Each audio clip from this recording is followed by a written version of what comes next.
形式出现，比方说《清明上河图》、《富春山居图》，还有《千里江山图》等等，都是长卷的形式。所以我这里呢，对长卷呢就做的研究会比较多，而且也从事了几幅，加起来可能都10余幅的，当然很多是集体合作的，当然我是作为主创，都是起稿者参与的。所以呢，对这个长卷的研究比较多，所以我想今天分享中国画长卷，再从这个作为切入点，我们进入对中国画的一个欣赏。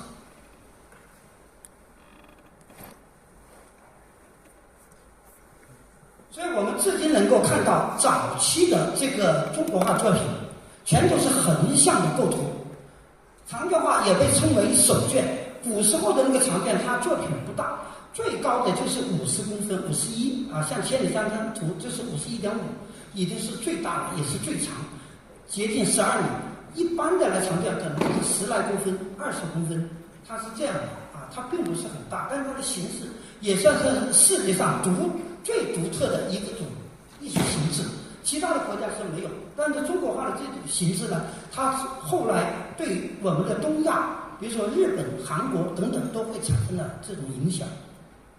所以我们说，这个中国画有个特点，这个画家他要有一种心象的联想，他可以在一个很小的一个手卷里面，可以表现出咫尺有天地的感觉啊。所以它长卷画面的容量很大，是其他的艺术的那种形式比较能够比肩的。所以正所谓拢天地于形内，错万物于笔端。那么长卷的这个构图方式，我们看到的主要有2个大类，不是截然分开啊，大致有一种是叫分段法，或者也叫列景法，还有一种是通景法，或者也是称为散点透视法。那么所谓分段法呢，就是把长卷分干成若干段，每一段形成一个叙事的故事的场景，在段与段之间，它会用一些物品或者隔离，也有用书法来隔开，也有直接搞断啊，那就形成了今天我们看到的连环画。所以有的时候长卷画也可能是最早连环画的雏形，它甚至对后来的电影这种动画都会有一定的关联，所以它这个段落之间有一定的呼应啊，有时候是一个完整的故事情节分成几个场景啊。那么我们看韩熙载夜联图，它就很明显的给它分成了6段，而且6段都有个题目，第1段就是听乐、观舞啊等等。所以你看它听乐到观舞，它就用了一个屏风，用了一个屏风在这里。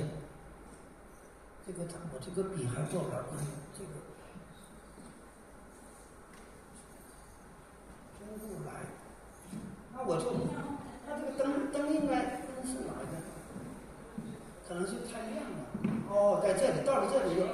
哦，对 ，LED 啊，大概在这，可能不是太明显啊，就知道。大致我标注的地方就是它分段的地方啊，大家知道就行了。茶语的画面并没有断开，但是它是通过一些景物，比如山水画有时候用树或者用整个一个虚的云给它隔断啊，那个都是比较常见的一些处理的手法。我就不想展开对这个画的内容的介绍了，我先只是介绍它的形制啊。好，我们再看另外一个，像这个叫通景画，这也是一个我们说的非常有名的一个富春山居图，前几年炒作比较火，因为它这个画主体是在台北故宫博物院，而剩下的那个呢是在浙江博物馆，叫《圣山图》。这个故事在网上都能查到，我也就不展开了啊，它就是连起来的。但是我们从这里面能够看到，中国画里面虽然说是表现很多形象的东西，但是它还是有些自然物的参照。比方说，我前几年我去了那个杭州旁边的富阳区，它的那个江边就是富春江，我一走到那里就能够感觉到元代黄公望所画的这个富春山居图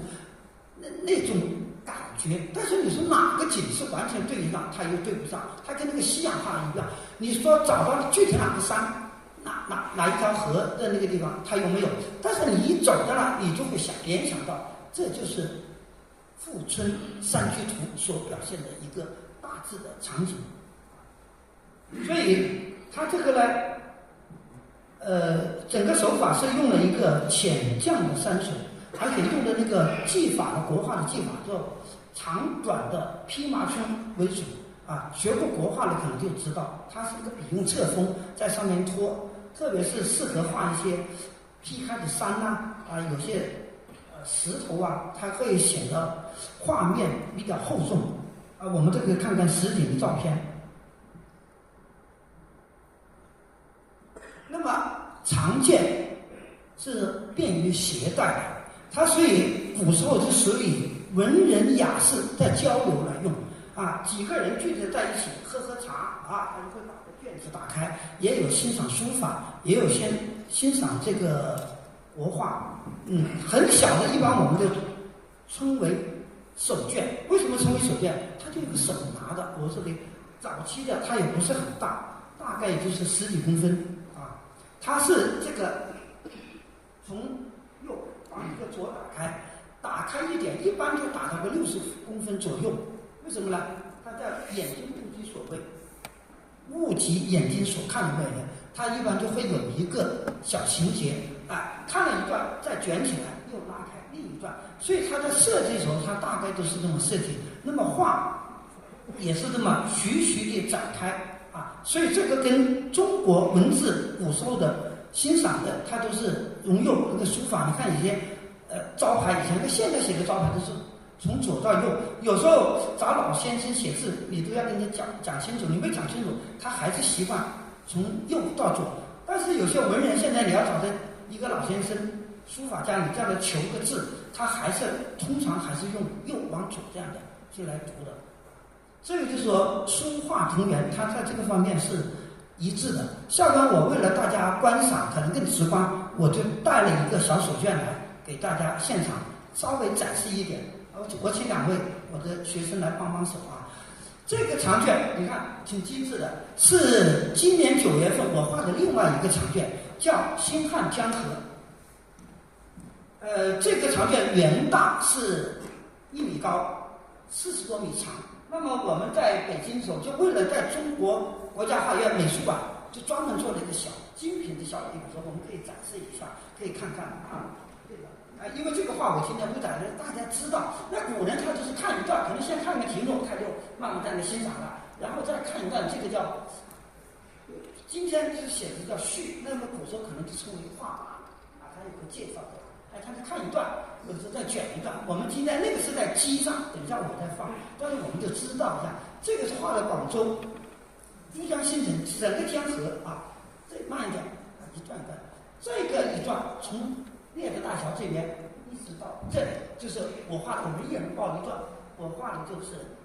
这么一段，因为很小，大家就知道就行了。小手卷，古人他们几个人也是一般很小，在个桌子上就慢慢欣赏，它就是这样的。可以看到它的装裱方式都很有中国的特色，你得看它的选的那个色调都非常的讲究，很和谐，很高雅。我们也不一定都展开，稍微再看一点就可以收起来。因为我今天会介绍另外一个长卷所以这个就是意思一下就行了，慢慢圆起来因为很长。所以我们看这个，我现在这个桌上有个鸡不叫桌，所谓鸡就是它的两头是个翘起来的，这样我的长卷在桌子上展开的时候，它不会滑下去。这个就是古人的智慧，他要欣赏这些长卷手卷的时候，我整个一松，它到了旁边，它就自然的停住了。这就是传统的家具，它就跟这个它的实用功能，就解决了我们看手卷、看长卷的这个不会让它滑下去，一滑下去就折坏了。所以呢，长卷里面我大致介绍，前边一段为了保护画，它都会用银边，就特别好看的银边保护保护了一段，它才有这个尖头银手就开始写字了，写这个标题，再隔一段零写个画序，再隔一段零才到画。等一下我们在会欣赏画的时候就可以看，很多画的前边，特别是接近1000年的画，可能画心还是完整。但是前面基本上都有破损，因为每次打开前面，它的磨损特别多，可能到了尾的那节，它就力道完好。就像我们刚刚那幅画，看了个头，尾还是没看，所以很多画就是尾还是很新的，前面破损的很厉害。刚才那个画我们也是简单的欣赏一下啊。所以长卷画，观者是通过移动的观看过程，逐步来体验或欣赏到画面里面的故事与情节。这种欣赏方式呢，它就结合了时间、空间的流动感，会形成一种艺术体验。古人的时候没有电影看，可能看长卷就是他们当时年代能够看到一个完整的叙事的东西，一个宏大叙事的场景。很多单幅画是很难表现，所以这个长卷是在世界上就觉得非常独特的一个样式。我这点越画多，我越觉得长卷非常有它的艺术魅力，它可以表现的特别广啊。动态的阅读可以体验画面的流观之美，而且那个展与收，它的这种循环过程，其互动方式就近似古人当时的看电影。所以观者在移动中跟随画面的情节来感受时间与空间的交织。好，我简单也介绍中国画还有其他的什么形式，比如上面这个就是手卷，也就是我们说的长卷。但是我们还有看古人，像在底下经常有些在书店就能看，我们这次图书馆还可以看，也有现在的书做成这样的叫册页。那么更多的古画，我们在电视剧里面、电影里面看到叫卷轴，这个是挂起来，都是很适合携带。而今天的展览更注重视觉的效果，经常是在展厅展，这个长卷形式很大，都放大了无数倍。像我现在画的长卷，通常都是80，或者最少的也是50，通常都是到了1米或者再更高，长度也更长，比古人，因为它的展览的方式和欣赏方式完全变了。以前就是在一个室内几个朋友，今天是面对工作，所以是在一个公共的文化空间里面陈列，所以它要画的比较大。所以时代变了，作品的尺度、展览的形式各方面都发生了变化。好，我们还有中国画还有扇面，扇面都有很多种，我这只是选了随便3种，其实很多种啊。一个是古画、宋画，另外2个是我画的一个作品啊，小品的古意的画，就是说上面也是中国很独特的一种艺术形式。我们平时在展览看的都是一些方啊、长的那种常见，现在的画都是放在展板上比较多啊。所以中国画的欣赏可以先从如何看着眼，在品读中步入鉴赏的之门。那么今天我还是想给大家重点讲一幅画，一幅传统的经典画。其实这个画是大家非常熟悉的，只不过我还是想再给大家介绍一下，这就是《千里江山图》。大家随便在手机上百度一下都能查到相当多，但是我还是想讲一些可能大家有些不太清楚，或者网上有些介绍的东西未必太准确，我就想以我这几年研究的长卷跟大家来做一个分享和交流啊，也未必对，但是很多是我可能个人在实践中以后对这个画的一种理解，我可以跟大家在此交流。所以我们今天是不出门户，坐赏千里江山啊！我这次是没带起来，我上个周在广州佛山的一个图书馆，我就是带了一个原大尺寸复刻高清版那个你要看那个清晰度，我们在故宫我就看了原作，它那个灯光因为是千年这里灯光很暗，然后人推着你走不能停下来，基本上就是感受一下气息。那我那天那个画呢，所以今天各种原因我就没把那幅带来啊，以后有机会再说。所以我们就说一手握一手卷，一张一段的山水的欣赏，所以叫手握千里江山，胸怀无限的江山啊，手握着千里的江河啊。这个就是北宋王希孟画的，这个画的尺寸就是我说的当时是最大的尺幅51.5，119.5，接近12米啊。那个是画心，如果再加前边的题目和拔絮，那已经就是十几米了，15、16米啊。所以中国画追求意象的造型。就山水画而言，我们中国画把画的东西，我们在外边感到的一般都是称为风景，说风景很好。但是西方呢就喜欢用叫风景画，在中国不用叫，中国叫山水画。它还是有所不同。大家说山还是那个山，树还是那个树，它多大的不同呢？主要是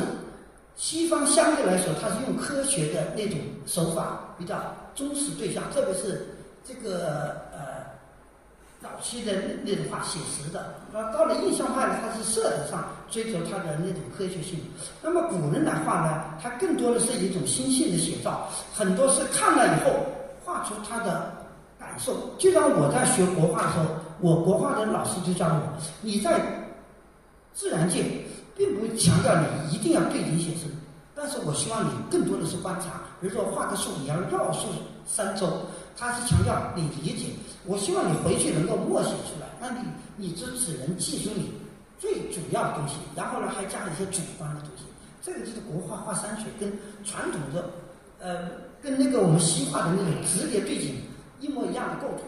它还是有所不同的。所以国画它就称为叫山水画，而不叫风景啊。所以我们也强调，要画长卷也好，它必须画家是要有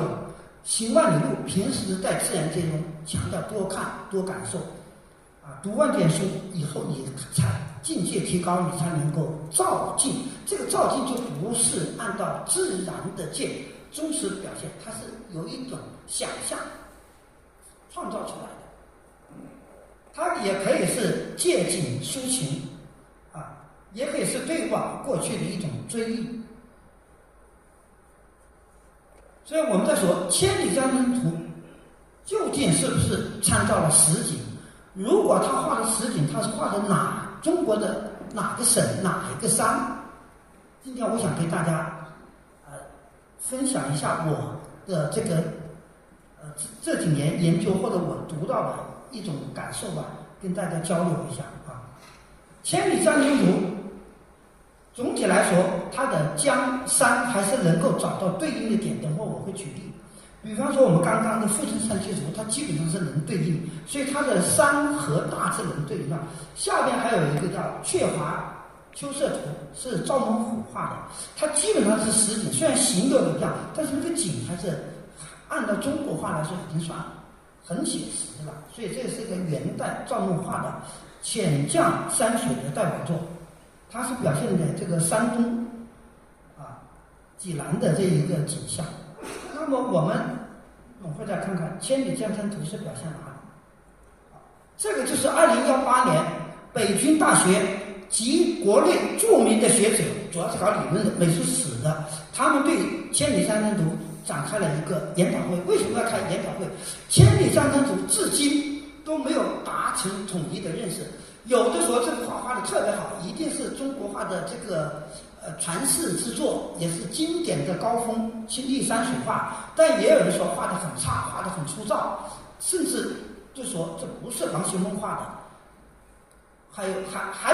大学者这么提出来，还不是说一般的就是说一般的老百姓的，是中央美院的搞理论的，他们提出来一定有他一定的道理。我也想跟大家把两派的观点跟大家讲一下。他们在这个圆桌会议上就江山这个千里江山图，他们是用的那个，我就是他这种版本，完全高清的高清版本的。曹新元就是中央美院一个学史论的一个教授，他是史论研究生毕业，后来又在美国学习，他对中国画研究特别深，专门他的博士论文就是写的《清明上河图》里面的危机，他就觉得《清明上河图》看起来是歌颂北宋这种，但是实际上隐藏了很多危机，实际上整个北宋就快灭亡了。他在那个分析呢，就给他点出来了。有兴趣的可以找曹新元的这本书来看。他也经常在凤凰卫视《锵锵三人行》那个窦文涛会请他。我就记得有一次，可能也请了陈丹青。陈丹青在一个他的自己的视频，一个叫局部，它里面就谈到了千里江山图。他是作为一个中国最著名的一个油画人，又在美国这个居住了，学习了很多年。他回来以后，他就谈到以前是没有力，以前的印刷各方面不行，都看不到高清的，只是看了个模糊。等他真正看了高清，他自己说，这个也是常居元教授讲。程序员看那个陈丹青看，他说我都看傻了，为什么？实在是太辉煌了。陈丹青是对这个千里上有高度的赞，但是曹勋元跟他很说，他就不认同。他说的中国美术史上未必有个叫王希孟的人，也是都做到出来的。那我们以后可以跟大家再讲讲。既然都是个名画，怎么又有人还表示怀疑，而且是学者怀疑？但作为我个人来说，我还是认为有王希孟这么个人，而且这个画还是宋代画的。但有的人觉得是元代或者是元后不是明代人仿的是假，就是说成是这个蔡天给他提了跋，然后我们会把那个跋的文字信息讲出来。因为在北宋的时候呢，宋徽宗是属于一个非常典型的也迷信的道教的一个，所以当时他的提倡，所以使当时的绘画，特别是青绿山水，逐渐表现以仙境，就是人间仙境的这种画面，这种出现了很多。千里江山图也就是那个时期出现了，他之后在宋元明清，包括中间还有个金它的辗转流传，其超长，因为当时的画都没这么长，它的构图形式和青绿山水，像我们在看这个画对后世产生了一定的艺术影响，所以青绿山水也几乎成为道教仙境题材的一种表现的一种常用的载体。因为道教追求巡视长明，卧一山之苍翠，画家的理想与追求藏在山水之间。好，有人你看有人就说我们说千里山城图表现了道教中人与自然和谐的这种观念，它是国家强盛江山永固的政治理想和审美精神的体现，也是山水画技巧的一个高峰。但是有人就说，你猛地一看这个画，你看他是给他做了一个复制连接他就认为山图千篇一律，类似自我复制，就是我们用键盘 Ctrl+C 加 Ctrl+V 不断的在复制，并不具备成为一个传世经典名画的艺术水准。那么我们讲这个画还是经典之作，那就要拿出图像来给大家。这个是我做了一个分析我们这样的，如果千里江山图不打开，你看上面的小屋，你会觉得整个山是个平的，这个看上面大家看几乎是个平的，觉得。但是我们在想，陈丹青先生说看局，看了局部，你知道这个作品的魅力之道，我会给大家看很多局部的细节。这是我画的一个分析图，我用天际线来分，我觉得这个画就是达到了一个精品之作。首先我们讲了，今天讲了最好的东西都是要放在 C 位，但是 C 位作为艺术作品永远不能占1/2数，如果占1/2数，它就比较大一块。所以 C 位由于从艺术处理，它经常是在黄金分隔线的地方，就是4跟6、3跟7的地方作为一个最重点的地方。比方说我们唱歌，所有的歌不可能一开始就高音，一开始就是一个稍微平缓一点，有点小起伏，又平缓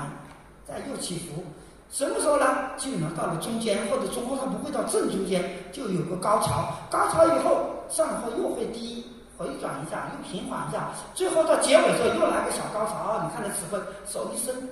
手一抓收住了，那这就叫节奏韵律。那你看我们来看王希孟是如何把握这个山峰的天际线的节奏韵律。你看我这个人标注了，不知道大家楼上还有人看不看得清楚？一就为最高峰，红线就为中线 C 位的位置，它在最中间的 C 位有个最高峰，其次就降低了2，它就在右边，3就在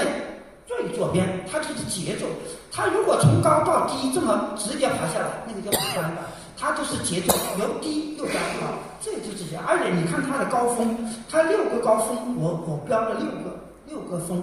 它的高低我是用电脑打的平线，它都不在一个平线上，这就是一种节奏。他能做18岁的一个艺术家，他都能这么的精心安排。这个画就不像刚刚说的，还达不到一个，他确实经得起。今天我们来学校，我们这里有很多美院的学生，你叫他想想，他都会觉得20几岁画这个画非常难，而且你还要做这种构图线，所以呢，这个画确实有它的艺术魅力。陈丹青就很多局部做了分析啊。下面我再放下我的看看啊。首先我在介绍这个画的这个象征的意义，因为一个创作它总是有一个想表达个什么东西。首先，宋徽宗就是当时北宋的皇帝宋徽宗，他也是中国皇帝里面最能画画的一个画家。做皇帝不是很成功，但是做皇帝里面他是最会画画的一个画家啊。他画本身就画得很好。他想建立一种新的审美意识，风亨裕大，这个是出自《易经》里面的一句话啊。他就原本意思就是天下富足，百姓安居的景象。君王在这个时候可以为老百姓啊做点事啊，就这样的。那实际上画这个画，大家知道一个什么意思？其实也是歌颂我们这个时候很好，哎，皇帝呢还愿意为我们做点事。你看《千里江山图》，你仔细看，他尽管是千里那么大个场面，几乎不见有农民在劳动。他都是过的一种田园生活，你点看他居住的茅舍，都像我们今天，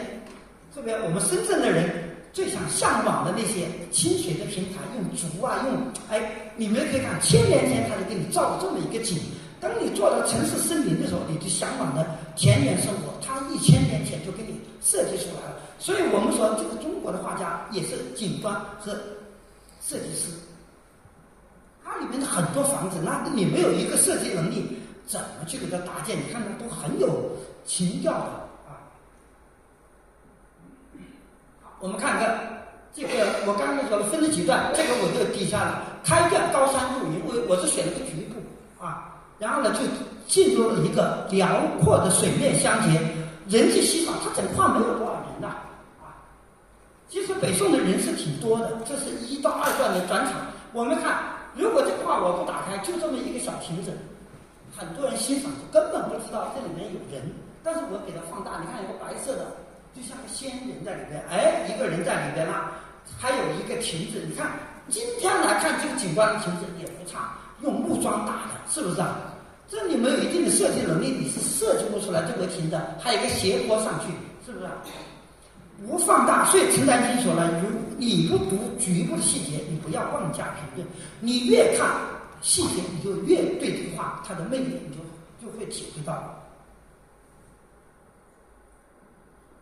好，这里有一个画江大桥，我们看这个大桥建的是不是很有设计感？是不是啊？这个就是转场，就是第1段跟第2段，我不是说分了6段，怎么转场？人物画的转场是用屏风，山水画的转场它是用桥，也可以用云烟，也可以用树。这个转场就是个画江大桥，这个是第2段转到第3段。好，这个时候我就要插一下。刚刚我说了，王希孟有没有这个人呢？据专家考证，我毕竟是画画的，我这个讲专家就是史论，专门研究历史的或者研究美术史的专家。我是借用故宫博物院，我们因为这个画藏在故宫嘛，故宫博物院书画组的主任，他是整篇能看的画，他一定是研究比我们这深，所有的细节他都可以看原作。他推算王希孟可能是福建人，他的游历在哪里呢？他当年我简单介绍他的背景啊，因为有人说没有王希孟，那个叫余辉先生，他就说有，他在福建，因为从他的第1段我可能，他是说在第1段里边有一个山里面有些洞的那个地貌，跟福建仙游的地貌有些对应。然后呢，大部分的景除了第1段以后，过了那个桥，就全是江西的景了，它可以对应上。然后我跟大家再讲。所以呢，他就推断王希孟并不是坐在家里边杜撰出一个千里江山图，而是他当时要去京城的，当时汴京开封去考试，就考我们的画院。就像我们今天要考8大美学院，我是广州美院的，那很多学生都从各地考过来，当时他就去京城考翰林的画院，很遗憾，都说天才王希孟，又说是宋徽宗唯一的学生，所以有些网上就不断的拔高了有点。其实王希孟是在参加考试时候考到了学徒，是考上了，就考成了美院的学生，学了以后要找工作又要考，但是他没有考上专职的画家，所以我们说他是很聪明，但是不是绝顶聪明的那种，他就没考上。那考到什么呢？等一下我讲，考到了一个文书库，做一个管账的、管这些东西的，那就是成了一个机关的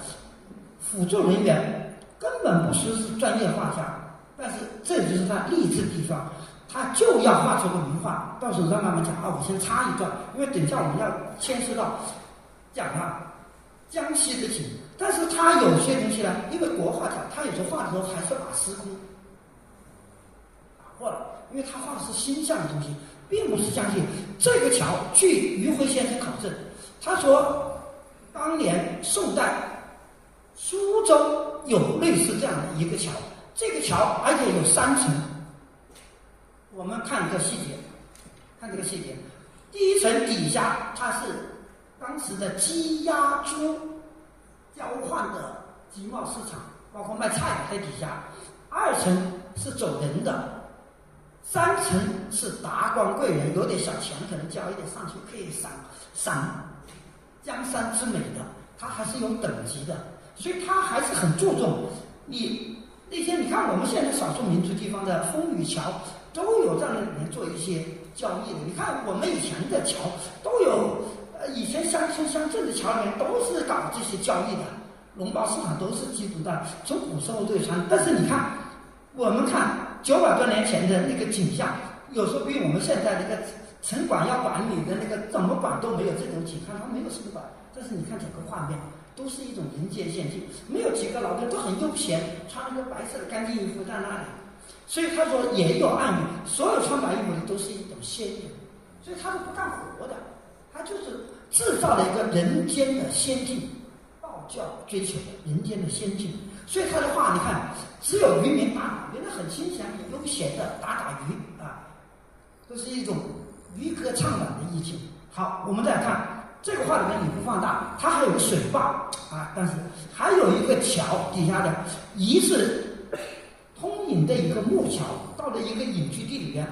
这个在庐山的底下，或者在江西鄱阳湖到庐山的之间都有类似的景致。所以余辉先生就说，很可能他就是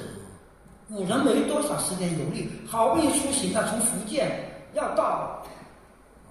这个河南的汴京开封，他是怎么走的呢？余辉先生认为，他是从这个福建翻过那个山，然后就到了江西，然后呢就一路走又到了这个庐山，也到了这个鄱阳湖，然后呢最后到了九江，再乘船乘长江再下，到了这个江苏，再又到了，然后呢再通过大运河又到哪，再又那么路上转一段，又换了一个河，就是到有这么一个线路。因为从他们所画的景致大致有在这个画里面出现，所以千里山林图它不是一个真景对应，但是又能找到一些可以对应的某几个点。所以你看整个画面，我们现在看都没有几个人，就刚刚桥那里出现了，整个都是一个非常宁静的一个田园风光，是吧？这样的一个山水，就是人间的仙境。而有1、2个渔船在这里，我们再来看，你看看清水平台，今天很多人在城里面居住，都想在乡镇的，这900多人，18岁的王希孟就给你们造了这么一个景，是不是大家今天最想追求的？特别是现在我们人就要造别墅嘛，在城里住了，一定要在郊区建这么一个景。你看这个景多好看，都是清水的一些这种农舍的像门房子，是吧？偶尔有个人在里面，可能细细放大，可能有个人在读书啊，他就是这么一点，没有几个人啊，但是你就看了个平台就知道了。山峰也比较平缓啊，我们再看，慢慢就开始到了险峻了。好，这个峰我给提了，我刚刚不是说了吗？我长卷里面画了6个峰，最高的峰是1，这样子。1最高峰，我们在庐山的最高峰叫汉阳峰，大家看有没有点相似度？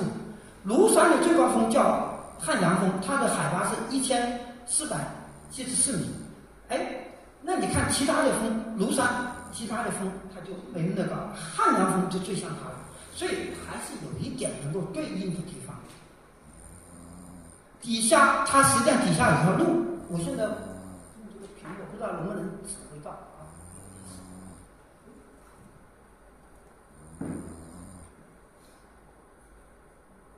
是啊，这里有个桥，就是有些人说这个桥就通往隐居的地方，很神秘，一个桥拿在一个这个地方，啊，这个也是山谷里面一个归隐的人，他就是经常就会居住在这个我们的山卡拉里面啊。再看看这里出现的人比较多，但是人呢，我们看了一个原作的人呢没有超过小指甲盖那么高，大概最高也就是小指甲盖的高度，打横的来看略微低一点，但是人还是画的不错，他们人都有动势，你看没有？我们看最右边那个人，他就有个拉着的动作，他还是有观察生活啊，还是有观察生活，他把那个劳动的场景的动势给他捕捉到了，包括那些线拉的，如果不看细节，你不知道名画的魅力在哪里。但是我就说，你如果那次去故宫，人挤人，他给你的时间大概就几分钟要走完，因为人太多，排队要排2个，最早是3个小时。我去的时候已经结尾了，2017年11月，排1个半小时，那是最短的时间。但是你没有停，他推着你要走，因为那个是规定的，不能停，只能慢慢的一步在那里看，所以根本就看不清。我们今天还可以停住放大。所以这种意境啊，江面很清澈，轻舟荡漾，渔家撒网啊，你看看那些景象，游人在观景，你一看看，他也会懂啊。你说900年前的人，他也知道围一下，在里面养鱼啊，自己用个小船给它捞起来，过上一个，是不是啊？而且围得很，还不是呆板，还有节奏变化的，是不是啊？我们觉得这个宋代的人是不是很会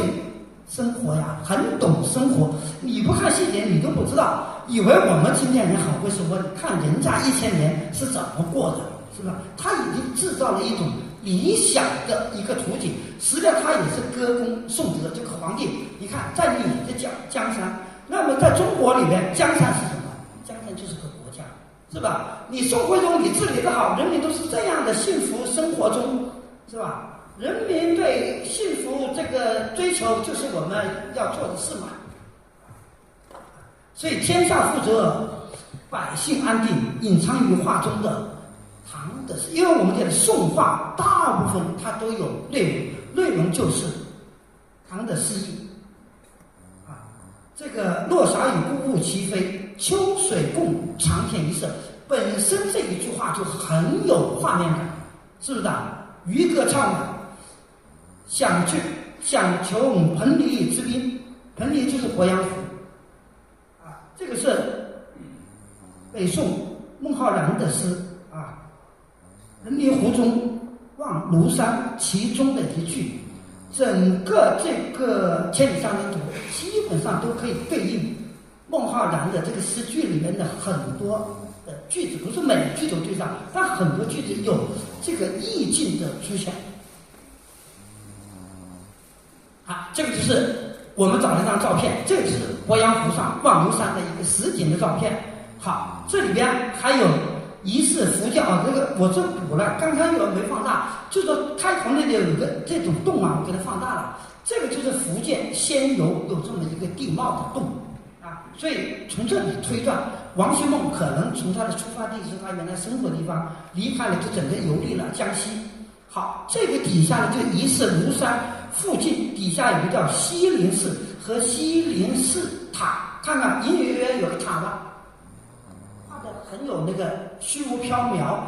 有点像我们平时在新疆沙漠看的海市蜃楼的那个，它就画出了虚无缥缈，其实也是一种仙境，人间仙境。所以这样我们知道了它的背景，再来欣赏这个画，你就知道它这个青绿山水是表现了道教的什么，它的一种追求。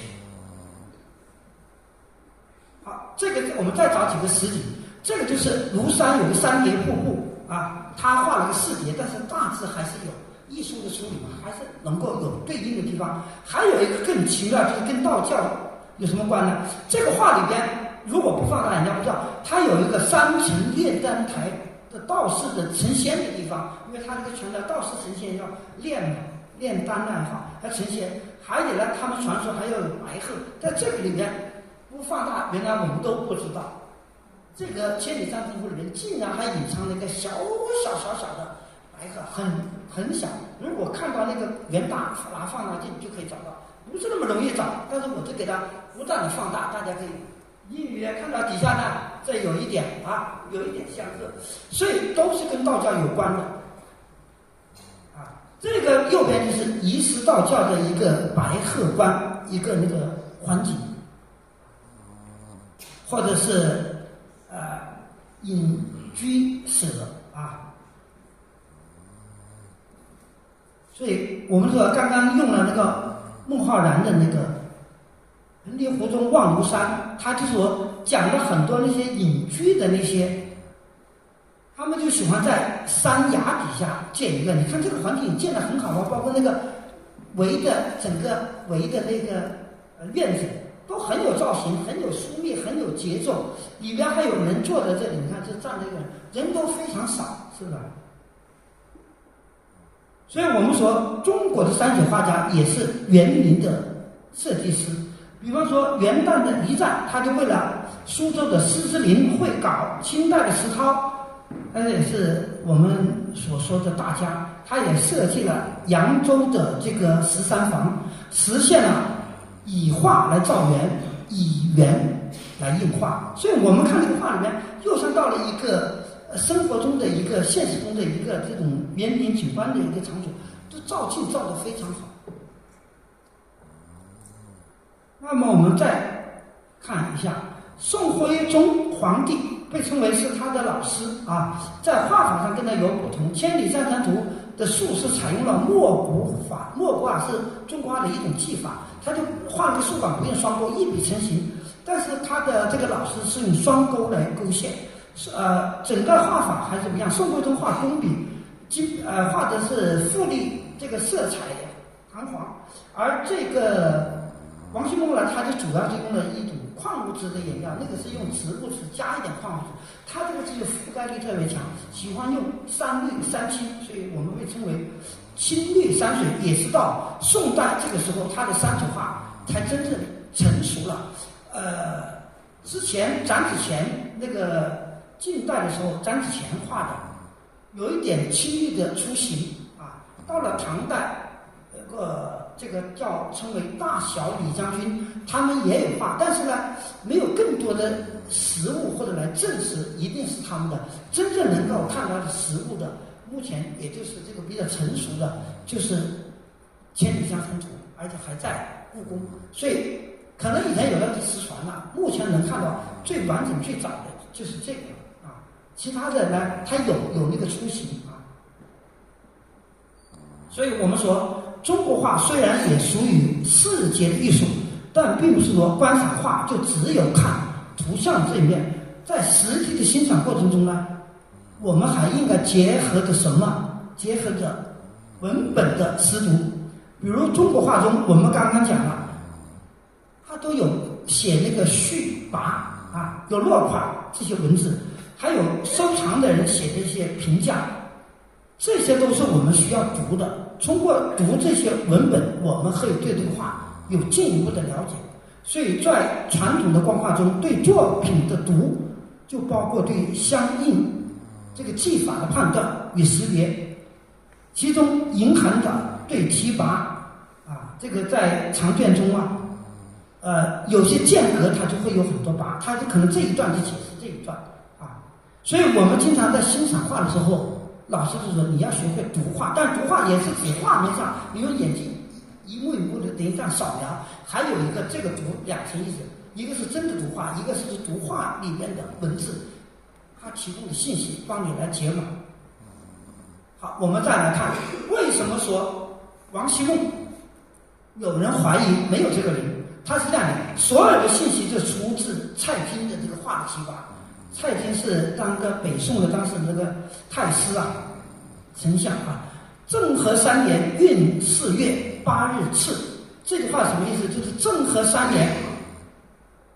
相当于换算公元113年农历的4月8号，这个也是汉传佛教的佛诞日。那天因为是过节日，他就说了，皇帝就把这幅画赐给了蔡京。西贡18岁，习在化学为生徒。当年18岁，他在这个翰林画院做学生学画，招工的时候呢，招入晋中文书库。考职的时候呢，没有考到专职的画家。当时专职画家还分3等，最高一点叫代招，他就主要负责起稿设计的。第2等呢，就是你设计完了，我给你主创一下，局部可以给你处理。还有个第3等，那个工资也低，级别低，就是你拿什么，你只拿我画，自己不动掉了，你反正就是纯粹学徒，你叫我画啥我就画啥，那就是一个接近工匠的等级的啊。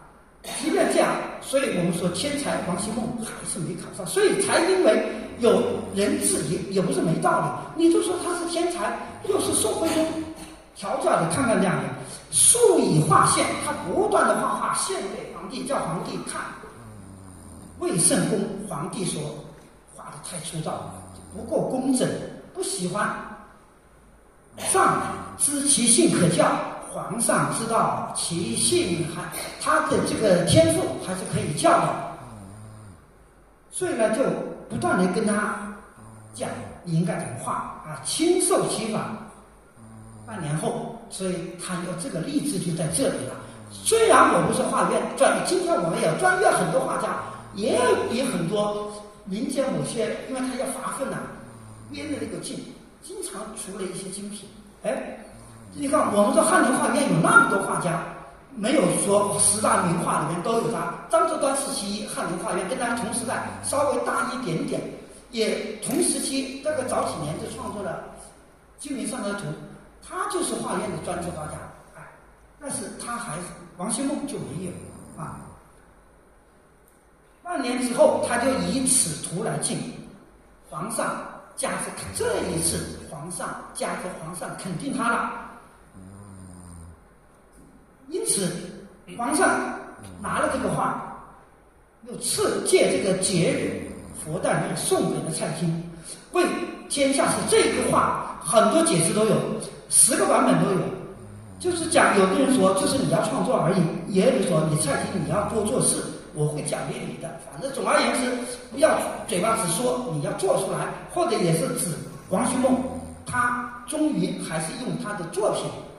拿出东西来了，就是说你反着你还是要做啊。这个就是蔡京拔的。但是后来学者提出来，第一，他没有讲姓王，没有讲王希孟姓王，为什么后来出现叫王希孟呢？这个就专家提出质疑的地方，所有的信息都是从这里出来的。我刚刚再补讲一段，蔡京比王希孟的地位高，按说如果他写的跋应该是放在前边，为什么现在在这个画的后边？你看这有一个印章，学者分析这样的，就像我刚刚讲的，因为蔡京那个跋前面都破了，你看已经有很多破损，最后因为蔡京特别是到了南宋之后，赵构说凡有蔡京写的这个东西，所有要毁掉。所以这个属于名画，大家很多人分析，因为不能留下蔡京的任何笔记，他们就把这个画从前面割断，在后边重新做了个装裱。所以这个画几进几出在宫廷里边，我们就不展开了。还有一个质疑地方在哪里？就北宋宋徽宗的时候，由他主持，蔡京具体来执行，由皇家来编的一个叫《宣和画谱》，总共有20册。收录了当时的画家321位，共计作品，值得收藏作品有6396件。我就刚才说了，那个曹熙元教授提出质疑，既然是王希孟是赵徽宗的学生，又是蔡京当时爱玩，给他不断的，为什么没有收录在这里面？一幅画也没提，质疑最大的地方今天没有一个人能解释。所以专家提出来的质疑也不是没有道理，他也不是乱的，他就是你得拿出实证。曹群元也是很教师一个人，也是个学者的，他就觉得你一旦没有讲王希孟，也可能叫张希孟、刘希孟，也可能没有这个人。所以他从他的，但是呢，故宫的那帮专家他们说了，这个《千里江山图》以前在历史上有流传，也还是无传的作品，但是影响力没有今天大。它是新中国成立以来，故宫找了3批专家，50年代找了2批，每一批都不是一个人，都是一组7个进去，他们就得出来了一个叫甲真甲级的真品。专家都得在第2次说仍然认为，所以这个画是个好画。那么到了第3次就用了，因为有科技的技法，这个画用他们的科技的手段是北宋的。然后呢，它还有一个，这个是画在卷上的，它的这个卷有精美的编织密度。宋徽宗的画是宫廷里面的1等卷，它这个是接近1等。还有几个那个导练图啊，不是导练图，一个那个春游图那个，都是3等卷，就还没有他这个卷好，所以觉得这个，而且那个卷跟当时的卷，它还是能够匹配得上，就是从各种各样的科学的考察，所以他们觉得还是有啊，但是可能书籍的各方面的原因，余辉先生认为，他说有一些画，就像我们今天画，有一些画家，我自己画了很多也没有亲名。但是我会在卷轴的面上写好一个名字，但是多练或重描，卷轴的那个名字就掉了。他们分析有可能是这样的，但是无论怎么样，这个画是个精品的画，我们就知道，对于我们不是搞美术史，我们只要欣赏这个画好就行了，就看看的，它是一个好画，是个名画就行了。那个留给史论家继续去争论。我刚才话了，18年讨论完了还没争论出一个结果，就更不需要我们在这里讨论的那么这个。一看这个画好，乾隆皇帝是个大情家，特别喜欢题字，他就在这个画他就不太厚道，人家长画都在画外题，他就喜欢，他是皇上嘛，他直接在画里面题了，千里江山万无垠，元气凛凛运一生，我都不展开了。总而言之，他是赞这个画，这个画至少的情感还是非常好的，不然皇帝不会写到这，尽管字写的也不好，但是他是皇帝，就敢写到画里面。这个是对10大名画的，你看看就留下了这么一个东西啊。当然，他也占了它里面的技法，说那个北宋的几个画家，元代的画家看了后都觉得惭愧呀，画不过他呀。这个18岁啊，我们就讲了，他说北宋画院都是用的颜色很鲜艳，但是那个三堂法从佛多众啊，它里边之前也有很多皴法在里面，最后用青绿带给它覆盖了。技法的东西我们就不展开。最后我们就说千里江山图，我们来发现中国之美啊！在画面里面，我们仿佛是乘坐渔舟穿行在江面上，或在岸边这个的路径中与青山相会。此刻我们今天欣赏的都是画中的人，正如王维所说，穿行碧波上，人在画中游。所以这幅画里体现了中国人独属的中国式的浪漫。画家把对山河的热爱提升为视觉的极致的盛宴。所以我们稍微再讲讲中国的山水啊。传统中国画理论，它在评价一幅好的山水，它是这么样强调的：好的山水应该具备可行、可望、可游、可居的特点。可行山川之秀美，可望江河之浩渺，可游天地之广阔，可居心灵之幽静。而可居是最高的境界，它意味着画中的山水不仅能这个美观的引人入胜，就像我们刚才看的千人，我们都想在那个画面里面去生活，是不是？空气也好，况且人间稀少，是不是？山清水秀，所以更让人感觉，他就说了，如果你都不想居住到这里，你的画就肯定没画好。一旦你画了，不仅想看，而且想走，走了还不想回去，想在那住，那那它就是好的。如果你看了还是要走，还是没留住。所以今天我们都搞文旅创作，老在说能不能让人住下来，那就是文旅的创作考核的标准。能住下几天，那你就上去了；都来了就走，那你就还没达标。所以这个古人都已经总结出来了。这都是北宋的画家，一个叫郭熙的，在《云泉告志》里完美的诠释了山水画的功能。所以我们在这判断，你看的好画，你想不想在里面住？所以它不仅是看，更是让精神能够在其中漫步与居住，还要强调精神向往居住的地方，这才叫好画。所以我们这样就容易了啊。好，这个我们今天讲的，我今天分两个部分，一个是介绍传统的，再一个介绍当下。因为传统介绍完了，当下的国画怎么画啊？他们是怎么表现画？当下的画家是怎么想的？那么我们讲，在数字时代，中国画又有了一种新的打开方式。我刚刚讲了，古人的画最多就是千里长征51，它都是在画完的。今天画基本上是在公共的文化空间里面，美术馆、博物馆里，或者有些图书馆啊，它都会陈列上，它都是挂起来的。以前是这样看，现在这样看，而且强调的是视觉效果，完全不一样啊。那么我们再看看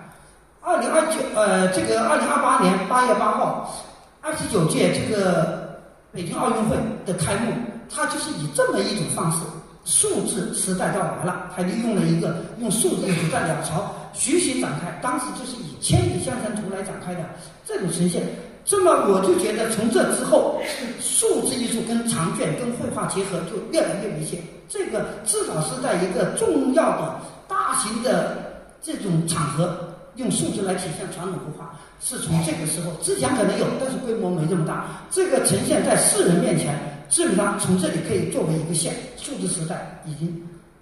就到来了。那么下边我也想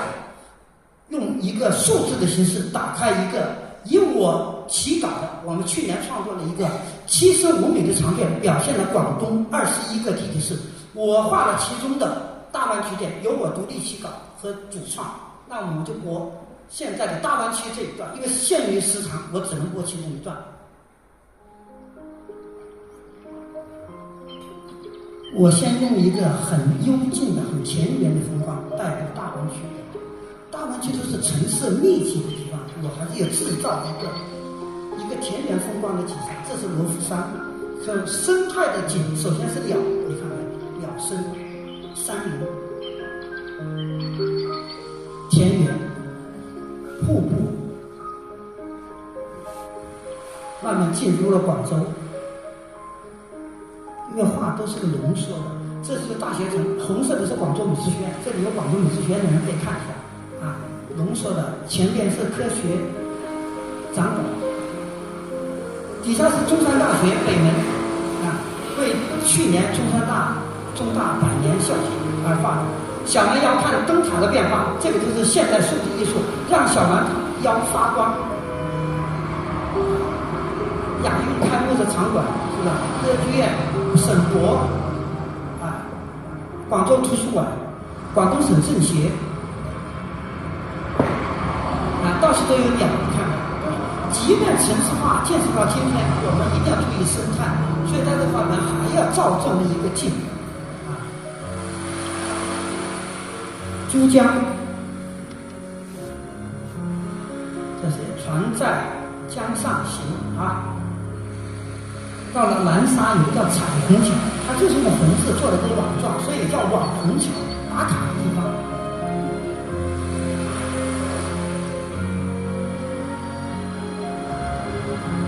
虎门大桥，我们用云烟给它规划，不要画那个死死板板，这也是一种照镜的手法。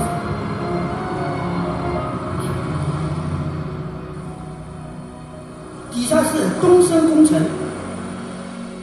从河源到东莞到深圳，最后到香港，这经过了深圳。好，这个就是东莞欧洲小镇、华为小镇，也在远处是莞城，也是造了一个湖景的啊，它本身有这么一个景。比亚迪六角楼，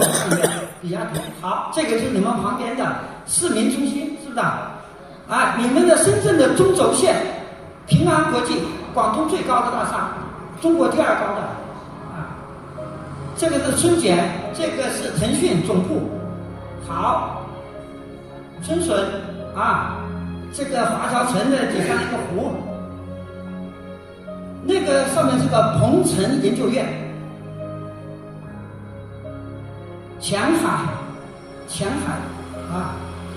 你看我们还搞了一个飞翔啊，那个滑翔机的那个飘啊，也跟运动，它的很多赛船，港珠澳大桥。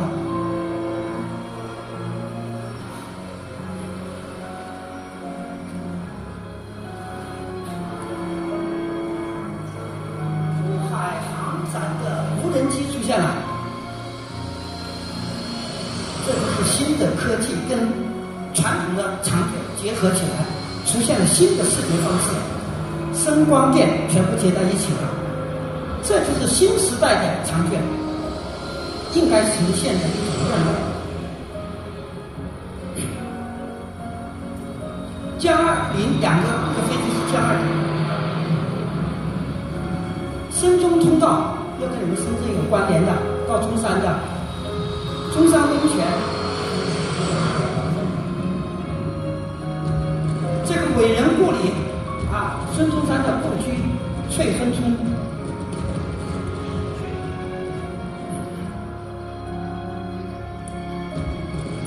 小鸟天堂，江门的小鸟天堂。好，古镇出来了，赤坎古镇，这个碉楼。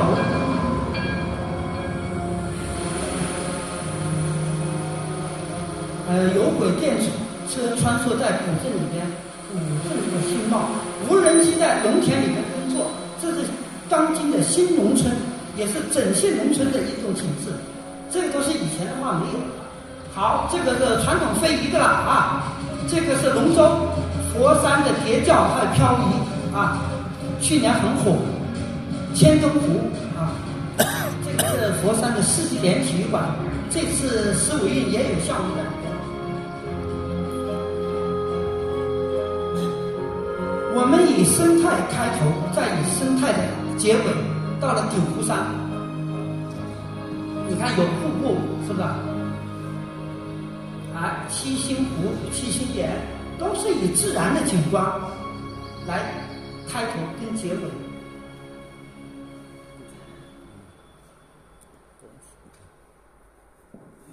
好，分8秒，又要卡住时间啊。这个长卷如果全部播，时间会很长，我就选了一种。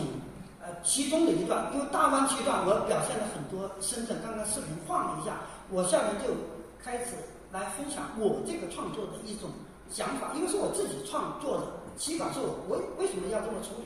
为什么我就想今天在此跟大家来探讨分享啊。这一段就是广州的一段，这一段今年十五运开幕式接待重要的领导人的场所的会客地方用了这段话，高仿的一个复制品啊，原作沈胜协收藏了，但是用了这段话，就是这个画面。好，我们先看看这个画，去年在广州市美术馆，省的领导、省委常委全部都来看，也评价不错，所以后来媒体就都会有来报道。那么我们先看《广州日报》的报道的题目叫什么？新时代广东版的千里江山图。因为我们今天讲的是传统的那个经典的，然后这个被称为，那刚好有2个不同时期被称为千里江山图。为什么叫千里江山图？我画这个画的时候，我做了一个，因为现在有导航嘛，从我们汕头的南澳岛最东边到湛江徐闻的最南边，刚好1000多里。那就广东就是一个千里，广东有个海岸线是4400米，因为它弯弯曲曲一绕，是中国这个广东不是最长的跨度，但是海岸线是全中国。我是画这个画才了解，虽然我的画画要学，通过画画要学很多知识，我就知道了4400米，中国最长的海岸线是在广东。原来我以为是在福建3000多，浙江又少了，广东是最高的海岸线。所以我们是以海，好，那我们再看美术理论评论家，这个是中国美协美术理论委员会副主任，也是广东省原馆长罗一平先生。他认为这是岭南画派精神的传承之作，创新的精品之作，文化地理的经典之作。他认为中国画主要有两大空间的构成，这个我们对国画有个了解。一种是意境的空间，它讲究叙事，讲究可观、可行、可游、可具。你看一讲这三者就会提到这。以唐宋的绘画为代表，另一种则是情韵的空间，是以元代之后的绘画为代表。情韵空间主要讲究笔墨，元代的绘画更注重讲究笔墨了啊。追求笔墨的韵律，他总结岭南春藻的长卷很好的探索了以上的两种空间的结合，实现了景观空间与情韵空间的无缝对接。另外就是南方日报他们的题目叫，他报道了两次，一个叫国画长卷岭南春藻如何讲好时代的故事，还有一个也称为新时代的千里江山图啊。这个中国美术馆的原副馆长杨江先生，他觉得有三大突破。首先是全景式的南岳星河山的揽胜图，我刚刚遗憾只放了大湾区，相对来说你们也对大湾区最熟，可能也有潮汕人、客家人，那我们那边都有表现。我们这个画今年在江门元旦的时候是个江门展，5月还是6月在东莞展，本来也想联系在深圳展，后来因为我又在画另一个长卷，都没有时间顾得过来在，所以也就只能借这个视频今天放一下，跟大家做个分享。所以大家也看到了，这个画里边它是集中了，不是我一个人画的，真正最后画的时候，人的长卷长是集中了差不多30-40个粤港澳的画家一起，但我是3个起稿人。第一个起稿人是我们现在广东省的美协主席林南，第二个大湾区是我，第三个是广州市美协主席刘世东。但是我们是这样的，又有起稿又有合作。画的时候我主要画这个，但是其他2头我都有参与画，但是我就精力全部用到这个，所以我就谈谈这个画的构思。首先定位，我在画画之前我就写了一个文字的东西。首先我就定位，因为我这里呢对这个千里山城图做了很多研究，那我想这个千里图也是向经典致敬，向经典学习一个具体的实践。你老说看了古画，你怎么转化成今天的东西不能照抄，但是我怎么转化，学习它的什么东西啊？我定位就是要创作一幅独属广东城市，它那个是完全是田园的，我这个是要城市，没办法，你绕不开广州、深圳这几个大城市，你怎么做成田园的？必须要面对一个难题，就是城市山水该如何创作，你回避不了，但是还要有与自然生态融为一体。只画高楼大厦这个画是不好看的，密密麻麻的，所以你看我怎么去处理的画面。所以我们要体现出融为一体的千里山城图，展现现代与传统相互交融岭南山水美学的，首先还要回到时代的图景。那么主题就是以山水岭南、绿美广东为底色，以城市新貌、文化的地标、乡村整现为主体，描绘新时代广东在这么改革开放这么以来发生的巨大的变化，让观者能欣赏到诗意的广东之美，领悟岭南大地的魅力。那么形式就采用最传统的这个长卷的形式，因为它的特点是可以把鸿篇巨制在一幅作品里面呈现，其独特的流观方式就为我们做视频提供了可能。你用单幅的就很难，所以我们在画构图的时候就已经想到视频要怎么做，因为它很多东西要抠出来。我们在构思的时候也想到了要达到移步换景，为长卷的活化奠定了基础与可能。如果你构思没有想到将来我要做数字艺术，那可能我在构思有些处理它就不会这样。所以我们到了今天在画长卷的时候，要想到怎么跟后期的数字艺术结合，这个在构思阶段就要想到。所以岭南这个生长的艺术主题，我们是刚刚我说了，广东具有中国最长的海岸线，所以我们是从海洋文化起。刚刚我是大湾区是山，如果从上游起就是一个很长的海，中间地带是珠江文化的汇聚点，广州形成了一个高潮，再继续蔓延，又以海洋文化到湛江的徐闻结束。所以在大湾区当中，则以经济发达的城市地貌，那肯定是包括了深圳经济和文化地标以及穿插在一起的历史的遗址为主。我们又通过了刚刚的画面是通过了珠江水系以及出海口，包括东江、西江，特别是居全国首位的这个黄金海岸线的海岸线，把它串联起来我们的串珠陈列到各个城市。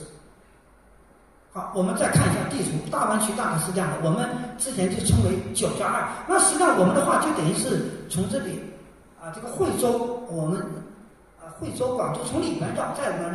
出来的实际上也是分为了珠江有东岸跟西岸，我们的话大致也是这么划分的，不是绝对，因为完全对地图是对不上的，因为我们是一个现状，它这是一个有纵深感的。好，再看一个卫星地图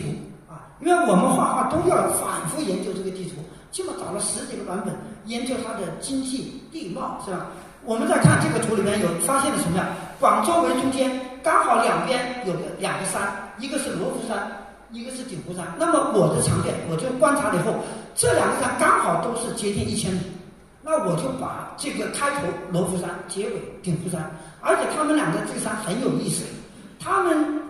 的比如说从它的那个景区门口到广州的位置刚好是100公里，有时候是98，有时候100几，它有时导航走向一样。那么这2个距离相等，我画下我就觉得广州就相当我们这里，这边是青藤，这边是白虎，就觉得这个就讲的有点风水的感觉了。因为广州就说了，每次来台风，你看都说正面来，全都绕过去了，那么就觉得广州就是一个千年商都每一次它都能够不败。你看没有？世界上的千年商都，原来有好多个文明的国家，到今天还产生了活力，唯独广州还是排在第一，在这个方面。所以经常有人问我，深圳跟广州怎么比？我说你不要这么比，我们都是一个省的，一个是短跑，它的赛道不同，一个是短跑冠军，一个是长跑，短跑就跑得快，深圳怎么快？深圳速度，但是广州是比耐力。我到了2000年我还不衰败，全世界唯一一个不败的城市，所以没有可比性。所以我那讲，后来领导说：“你这个画家解释的还有道理。”我说呢，你一个人厉害，深圳很厉害 ，number one， 是吧？广州也厉害，那怎么了？我们讲握指神拳，你再厉害，你一个指头厉害还是一个拳厉害？那么大湾区更厉害。所以这样才知道港珠澳这么连接起来，它的合力就更厉害。那我们理解了，我们再画这个画，你首先要把这些东西搞通，它的经济，它的14万亿，这个大湾区去年创造的就是14万亿好，首先要有个文本，文本是我们这个是政协，广东省政协布置的一个创作任务，它给你的纯粹是概念的名词，如何把这些文本的东西，它规定的东西，你再给它加进你的理解。他可能写了一个，我可能加进了更多的部分是我家的一些文化地标，它只是有一个重要的历史的建筑和某个事件，所以我们怎么结合？我们要考虑视觉，他要考虑它的可能政治的因素，如何把这个东西文本转化成视觉的图像，就要前期构思的，就是我们叫起稿人，就是3个反复探讨的，跟省政协领导最后把它转换成一个画面。好，这个就是我刚刚分析的了。你看，我没画长间质量，我就按照千里江山图那么分。我当然那个高低最后有其实你们看，刚刚最高的峰就是深圳的那个平安国际，第2高就是广州的小蛮腰，实际上也是这样的。我都对每个高峰的高度我都量过查过。那罗浮山罗浮山1296那个是1000米1000米的高度，2个山的距离，一个95都是95的样子后边我们就走了横看成岭侧成峰，岭南为什么叫岭南？背后有五个岭之山，所以广州每次风都给它挡住了，北风的过来全部给它挡住了。再一个就是讲，所以广州千年不败，它的地理环境决定了它千年不败，是这个地貌就决定了，它就是一个珠三角里古人选的这么一个福地。好，这是我对当时11个城市，就是我们的9+2画的一些草图，慢慢再开始深化啊。那么一到深化，我就要画这个画的时候，首先我画的是惠州的景，我整个用的墨很大。为什么？我要造成节奏的变化，就像音乐一开始起来缓缓的，不到一开始就是个高音发出来，缓缓的慢慢到高潮。我是留给了深圳是个高潮，又平一点，广州有一个高潮，是吧？它是这样的，有起伏的，你不能都是拔高音，你嗓子也哑。所以我一看就生态鸟、西湖是吧？惠州啊，一些那个九曲桥，他就看着就造一个，它实景也这样，但是我还是要选取它最有特色的，其他地方我就给它虚掉了。它的西湖还挺大。其实我当时把那个文本我写的这个字呢不是个诗，我纯粹是把我用文字要画的画面，我变成了一个句子，我就知道，因为他给的东西太多了，我不写下我的很多重要的表现就掉了。比如我这里边有琶洲，你看我就写了引外宾琶洲教义，赏一国这个院馆的藏品，底下这个没有，旁边这个小栏底下就是新的广州美术馆和新的艺文院，登广州塔，俯览花城，行海心桥，这个底下有艺亚运开幕，旁边有个亚运，听歌剧院，这个底下有个歌剧院，我写了，我就会知道我要画这些东西。还有广州图书馆，我们看个局部，你看这就是歌剧院，你看这些小人，其实我这个画是在深线上画的，人物也就比《千里江山图》的人大一点，像这个亚运馆的人大概就跟一个手指盖，高度差不多，是在深线上画啊，有一定的难度。最大的人物我会给你们看，大概比拇指跟那个拇指的高度差不多，我还要画出发型来。等一下可以看啊。刚刚我们看这个就是黑色的，在中间这个黑色的是广东省博物馆，如果去过的，旁边是广州的图书馆。因为今天我们是在深圳图书馆嘛，至少也把广州图书馆介绍一下啊。这都是一个城市的文化地标。到深圳这里，其实我当时画了，如果我当时去年或者是前年我搞了讲座，我可能就把这个图书馆就给画的，我就画了个人民中心，因为只能选取1-2样，我就画了改革开放纪念馆，因为我们这个孩子跟那个结合啊。如果是前年我来过这，我一定会画在那个人民广场旁边啊。我是留了空位，看以后有机会能不能补进去啊。这个是海珠桥，到过广州都知道，广州海珠桥是广州这个新中国成立来第一座桥，它实际上3几年就有，后来给日本人炸了。然后50年代又重新再恢复建了，啊，最早是个英国还是德国建的一个桥，所以我写了桥建广州。一看，这是广州的老中轴线，刚刚看的是新中轴线，就是广州珠江新城的那个新中轴线，这个是老中轴线。好，这个是广州新美术馆，现在叫3合1美术馆，因为它有那个非遗，还有广东省文学这个创作馆在这里面。你看那里边人都很小，这里边的人真的就跟千里江山城那个人几乎是一样大，就小指甲盖那么大啊！因为这只是画了个局部，所以你刚才看视频里头，你们几乎看不到这种建筑，因为太快了，只能看大感觉。我现在就是放一点局部的细节，你看，包括的所有的船都要不一样，每个船有每个船的独特的造型，还有城市不断的在建设。高楼大厦以前的古画是不可能出现的，啊，但是今天你的城市在发展，你必须要画这个东西。一般画这画的时候，它就没有人间仙境那么好看啊。但是你画画还得提炼，所以我们会造一些境，但是又得反映改革开放以来的变化。好，这个就是有一点。东莞，你看啊，我的画是罗浮山没有城市高楼大厦，广州就高楼大厦密集型的。一到了东莞，我又把高楼大厦，管城也很多，我推了远景也看，我就把它的松山湖很漂亮，去过了。华为小镇你知道，那我就这就是作者的选取了，没有一个人叫你画，那我就把松山，因为我去过很多次松山湖，觉得它很漂亮。这个就是要跟平时的阅历、行万里路有关。你平时没有心，不去观察，你画创作的时候再去找你是来不及的。所以我首先想到，我就要表现松山湖这个欧洲小镇，何况这小镇的建筑有起伏。而且它还有个小火车，你画出来就很有它独特的一个那种他们的企业文化，他们的那个红色的小火车，我不知道这里有，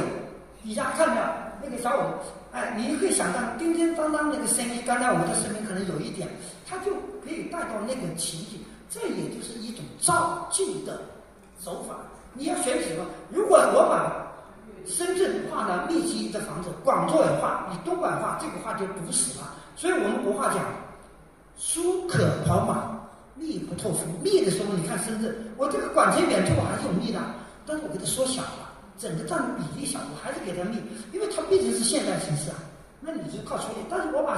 疏朗的、有节奏的房，我就放到前景，这就是处理的不同了。你看我这里有个桥引进去的，是吧？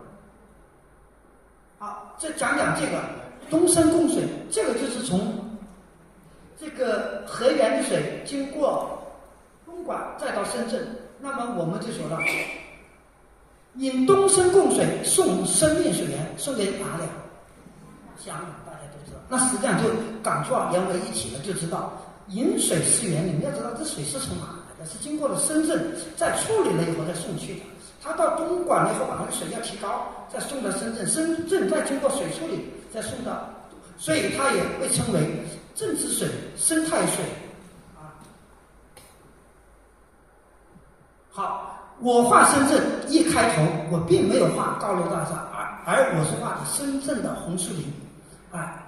那福田这里有个红树林，就还是想把深圳打造成一个宜居的城市。尽管它各方面在中国是领先，是吧？高楼大厦林立，但是我做画来说，我还是要做成这样。它有高楼大厦，我们来看，但是一开进深圳，不要给人造成那个感觉就是高楼大厦。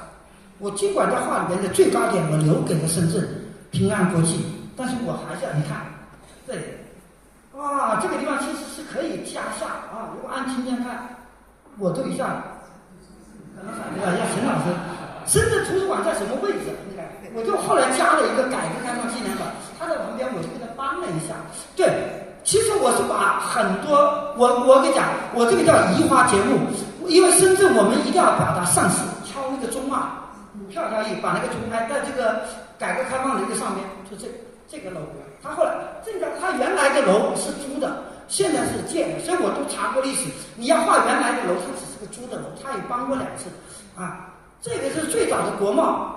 那个啊，因为象征着我们以前来深圳，觉得看的最高的就是，我是80年来过深圳看展览，那个时候的深圳给我感觉就是一个农村，找不到一块平地，坐那个车都是那个车就是电影里面，好像那个什么叫我爸我妈那种电影里面那种车，那个车都像那种农夫车的那种，都不是那种平的，找不到一块平地。80年嘛，啊，见证着深圳一个小镇到今天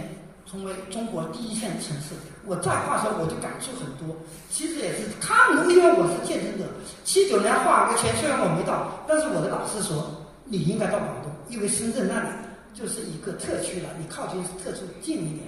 啊。所以你看看我后边我就搞了一排画吧，我用云烟给它隔掉，后边还有画，这可以发生想象。你如果把那个堵死的这个画面就很难看，但我就突出了平安国际。所以我们说看一个城市，首先看它的天际线有没有变化，一个这个楼也要有节奏的变化啊。底下改革开放纪念馆大家应该知道吧？就这个啊，对，这也是深圳的一个新地标。好，再看这个是必须绕不过去的，这些叫我一定要画。我开始没做功课，他说他没跟我讲，他说你画个莲花山，广州有个莲花山吧，我就画。他说不是广州深圳，我说你都没标，它也没标位置，它就说你画里面要出现一个莲花山。那么我第一想，我广州莲花山去的多，这个莲花山是90年代初去过1、2次以后再没去。现在城市高楼大厦，我已经找不到莲花山在哪。当年来深圳，觉得那个山很容易找，没有什么房嘛，那个莲花山就一目了然。今天我已经找不到我当年看莲花山的位置在哪，但是我画这个画，我就要做研究。一学画，总设计师的那个铜像，所以我们画了帮少年在那里啊，那个献花呀、敬礼呀。我们这个画不说了，大湾区所有的画家都有参与。深圳的美协主席叫陈香波，当时画廊叫他来，他一来了，他看了，他说的，因为他低我2届，他说师兄啊，什么都很好，我还是要提意见。他站在他馆长的角度，我的关山月美术馆是国家一级美术馆，你为什么不画？我说哪？他说江，我说江哪？他说就在莲花山下。我说你给我2张照片，他给的是仰视，我马上画。他说你非常像，因为他给我的是仰视的，我要想象我在无人机。他说后面有个公园，公园还有3个佛教，你回去看。我就把它画了。他说哇，那个你都画出来了，因为我在查了资料，这个就是他就说的国家一级美术馆，所以我说有可能图书馆是可以画进去的，因为你们会看得特别亲切。好，这个就是我说的深圳的那个春茧体育馆，还有春笋大楼，是吧？这一些是不是属于叫华侨城的一些地标？你看我们画深圳，我们还是要画有湖、有绿草坪，而且画得很舒坦，是吧？要显得很开阔，有点还有一点是那些什么船啊，在那里比赛呀、训练呐。因为我查了很多，有些项目是在这个湖里这里比赛的啊，那我们就可以看，还是制造了一个景。再看这个画的天际线的变化，高低节奏跟山嵌在一起，就是人文的东西跟自然的东西如何有机的结合在一起，又不能破坏要人家的印象。好，我们还增加一点体育的项目，滑翔伞，大家想象那个飘下来的啊，前海石这个是又要占的，占前海石啊，扩蛇口片区啊，蓉深港合作，续开放支行。因为前海石它见证了改革开放，它也在那里提出来了改革开放再出发，也向世界宣示中国的改革不停，开放不止。前海石作为前海最具代表性的标志物，见证过重要的历史时刻，已然成为深圳这座城市的无价之宝。好，我们再讲前海石，就这段话，就我现在画的这段话，我刚好拆解了。这次15运闭幕式是在深圳这个地方举办的啊，他们在接待厅就选了这幅画，经过沈正学他们交涉，希望提供一个这个高清的图，做了一个碰绘，就是复刻版的，就是这个场景，就挂在这次15运结束的贵宾接待室啊。所以15运这个闭幕式在深圳的前海欢乐港举行。深圳前海欢乐这个剧场的闭幕式，它把深圳骨子里的速度与创新，把体育的赛事和城市的生活汇成了一个画卷。我这是去年画的，我当时哪里知道15运要在这里开工，并不知道，纯粹是凭着对那个深圳的地图啊和一些，因为我主要想抓村。这个有2个村的大厦，一个是春节，我觉得因为深圳我们想的是春天嘛，那个歌你总会想起那个画面感。我是因为这个原因我才画这里，并不知道它是有这个啊。当然，这个前海石是要求要画的，所以我们这边刚好也出现了科技与街道透着烟火气，山海之间举办了全球首个城市全体式的闭幕式。它没有封闭的体育场馆，没有固定的舞台的边界，而取之是以海天为幕，以城市的天际线为景的开放式的一个闭幕那个晚会。好，我们在讲我这个画里面刚才放，你们看到有3个雕塑，刚好就是3个城市的地标。我画完了以后，我再一查，这个作者竟然是同一个人。那就是广州美院的潘克教授，